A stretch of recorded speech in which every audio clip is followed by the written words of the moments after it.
స్వామి చిన్నం స్వామి, ఇది మా సన్నిధానం.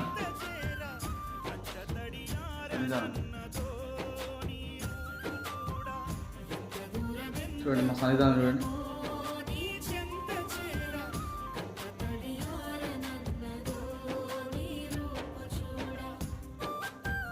ఇది మా సన్నిధానం స్వామి. మా స్వాములు ఇంకా రాలేదు. వచ్చేవరకు అంతా నీట్ చేసి కొంచెం ఒక 2 days నుంచి తొందర వస్తున్నా. మొత్తం నీట్ చేసి పెట్టాలి. యాక్చువల్లీ నేను కత్తి స్వామిని, స్వామి చిన్నం స్వామి.